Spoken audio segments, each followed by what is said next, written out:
नमस्कार दोस्तों, मैं सीताराम शर्मा हिंदी एंड संस्कृत क्लासेज में आपका स्वागत है। आज हम हिंदी व्याकरण में काल पढ़ाएंगे, तो चलिए शुरू करते हैं।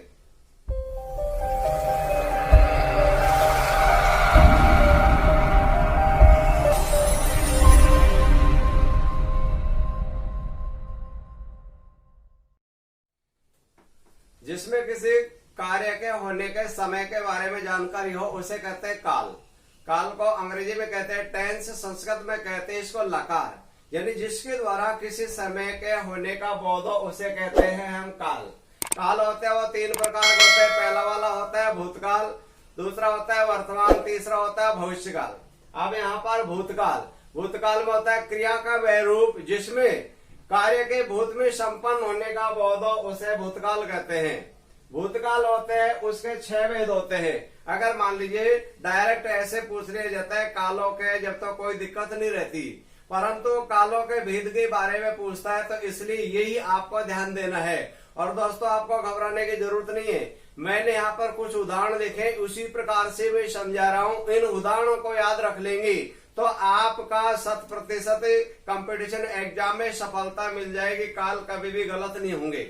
तो भूतकाल के 6 वेद होते हैं। पहला वाला होता है सामान्य भूतकाल, यानी सामान्य भूतकाल जहाँ बीते हुए समय में कार्य के होने का बोध हो उसे कहते हैं सामान्य भूतकाल। जैसे राम आया, मैंने निबंध लिखा, सामान्य रूप से जो बात हो रही है उसके बारे में यहाँ पर वो सामान्य भूतकाल होता है। दूसरा वाला होता है आसन्न भूतकाल, क्रिया के जिस रूप से कार्य के होने का समय निकट हो, बिल्कुल निकट होता है। आसन का अर्थ होता है नजदीक, वह हमेशा आसन्न भूतकाल होता है। जैसे राम आया है यानी लेटेस्ट है, अभी अभी आया है।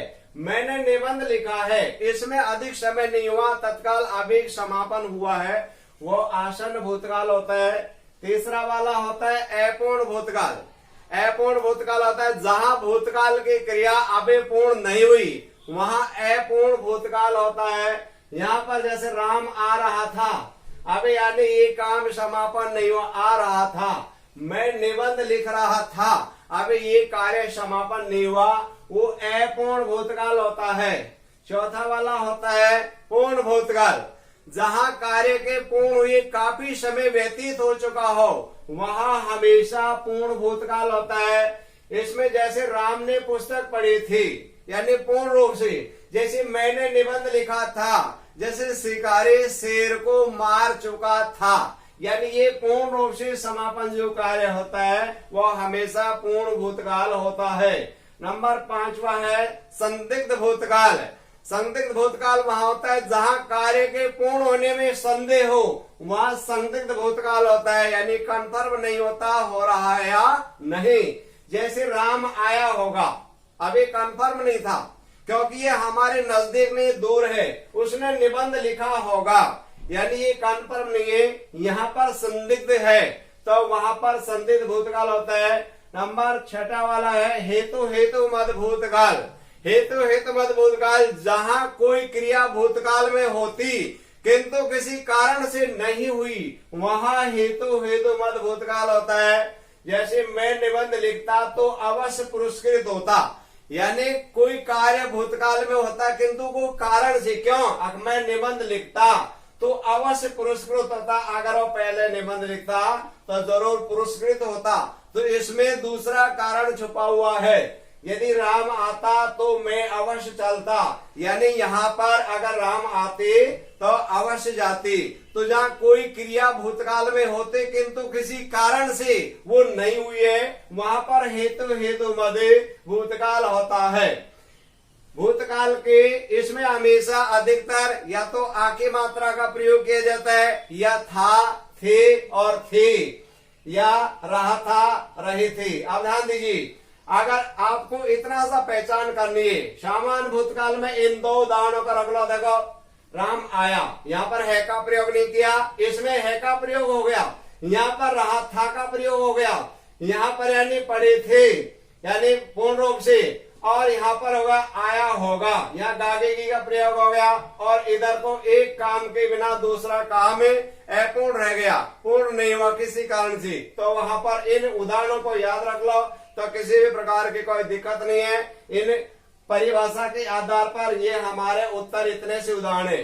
दूसरा वाला होता है वर्तमान काल। वर्तमान काल हमेशा क्रिया के जिस रूप से ये पता चले कि कार्य वर्तमान काल में हो रहा है, इसमें वाक्य के अंत में ता है, ती है, ते आते, लेकिन इसके भी भेद होते हैं। इसमें तो हर एक बच्चा बता देता है भाई कौन सा काल है, परंतु इनके जो भेद होते हैं वहां पर बच्चे को प्रॉब्लम हो जाती है। तो उसका समाधान हेतु केवल आप इन उदाहरणों को याद रख लेना।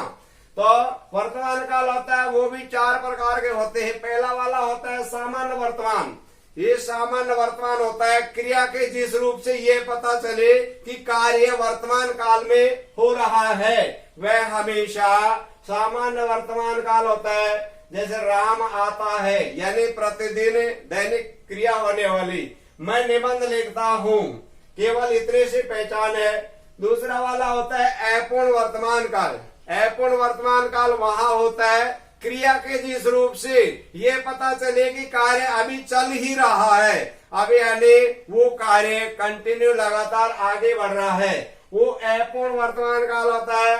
जैसे राम आ रहा है, मैं निबंध लिख रहा हूँ, इसमें ता है, ती आ गया, इसमें रहा है और रही आ जाता है। तीसरा वाला होता है संदिग्ध वर्तमान काल। संदिग्ध वर्तमान काल वहां होता है क्रिया के जिस रूप से वर्तमान कार्य में कार्य के होने में संदेह हो, वहां हमेशा संदिग्ध वर्तमान काल होता है। इसमें ये पहचान रखेंगे राम आता होगा, यानी गागेगी का प्रयोग हो जाता है। गोपाल निबंध लिखता होगा, यहाँ भी गागेगी का प्रयोग होगा। क्यों कि संदिग्ध है, कंफर्म नहीं हो रहा है। हमारा नंबर चौथा वाला है हेतु हेतु मध्य वर्तमान काल। हेतु हेतु मध्य वर्तमान काल वहां होता है जिस वर्तमान काल में एक क्रिया का होना दूसरी क्रिया पर निर्भर हो, यानी एक क्रिया का होना दूसरी क्रिया पर निर्भर हो, वहां हेतु हेतु मध्य वर्तमान काल होता है। जैसे राम चाय पीता हो तो उसे भी दे दो, यानी सामने वाले की जो इच्छा के अनुसार जो क्रिया होती है तो ही हेतु हेतु मध्य वर्तमान होता है। जैसे बालक सो रहा हो तो उसे मत जगाना, यानी अगर बालक जगा होता तो कोई दिक्कत नहीं। तो यहाँ पर हेतु हेतु मध्य में आप चारों के उदाहरण देखो। इसमें यानी ता है, ती है, ते आते हैं, यहाँ पर रहा है, रही है, रहे आते हैं। यहाँ पर यानी ता है, ती के साथ में गागेगी का प्रयोग किया जाता है। और यहाँ पर एक जो हमारा वर्तमान काल एक क्रिया का होना दूसरी क्रिया पर निर्भर हो जाता है, वो हेतु हेतु मध्य वर्तमान काल होता है। दोस्तों हमारा जो तीसरा नंबर का काल है वह है भविष्य काल। तीसरा भविष्य काल की पहचान होती है जिसमें किसी क्रिया के होने के भविष्य में का बोध हो, वह भविष्य काल होता है। ये आने वाले समय में कोई क्रिया प्रक्रिया होती रहती है, वो हमेशा भविष्य काल होता है। भविष्य काल का 3 भेद होते हैं। पहला वाला होता है सामान्य भविष्य काल। सामान्य भविष्य काल वहां होता है भविष्य काल की जिस क्रिया से यह सूचित हो कि क्रिया भविष्य में एक या अनेक बार होगी, उसे हम सामान्य भविष्य काल कहते हैं। इसमें हमेशा राम आएगा, यानी यहाँ पर जो प्रक्रिया है आने वाले समय में होगी, वो सामान्य भविष्य होता है। मैं निबंध लिखूंगा, अभी आने वाले समय में जो प्रक्रिया होती है वो सामान्य भविष्य काल होता है। दूसरा वाला होता है संभाव्य भविष्य काल। संभाव्य भविष्य काल को संदिग्ध भविष्य काल भी कहते हैं, जिसमें क्रिया के जिस रूप से भविष्य काल में कार्य के होने में संदेह अथवा संभावना होती है, वे हमेशा संभाव्य भविष्य काल होता है। इसमें कन्फर्म नहीं होता कि होगा या नहीं होगा। हो सकता है राम आए, आ भी सकता है और नहीं भी। बोल देते शायद मैं निबंध लिखूं, हो सकता है आज वर्षा हो भी सकता है और नहीं भी, वहां पर संभाव्य भविष्य काल होता है। तीसरा वाला होता है हेतु हेतु मध्य भविष्य काल, जिसमें भविष्य के कार्य की निरंतरता का बोध हो, अर्थात परिणाम भविष्य में दर्शाता हो, वे हमेशा हेतु हेतु मध्य भविष्य काल होता है। इसमें हमेशा निरंतरता आने वाले समय में कंटिन्यू, जब तक पृथ्वी रहेगी, जब तक सृष्टि रहेगी, तब तक वो प्रक्रिया होती रहती है। वो हमेशा हेतु मत भविष्य काल होता है। जैसे जगत चलता रहेगा, यानी सृष्टि जब तक है तब तक ही चलता रहेगा। सूर्य चमकता रहेगा, नदियां बहती रहेंगी, फूलों में खुशबू आती रहेंगी आदि, इस प्रकार से प्रयोग किया जाता है। वहां पर हेतु मत वर्तमान होता है। तो दोस्तों, इसमें केवल आप लोगों को इसमें तो आएगा गा गेगी, और यहाँ पर हो सकता है का या शायद का या संभावना का प्रयोग किया जाता है। और ये हमेशा प्रकृति का ऐसा कार्य जो हमेशा निरंतरता आगे तक वो परिणाम दर्शाता रहता है, वो हेतु मध्य भविष्य काल होता है। दोस्तों, स्क्रीन पर आपको कुछ आए हुए एग्जाम के क्वेश्चन दिखाई दे रहे होंगे। इन क्वेश्चनों पर भी आपको अवश्य ध्यान देना है।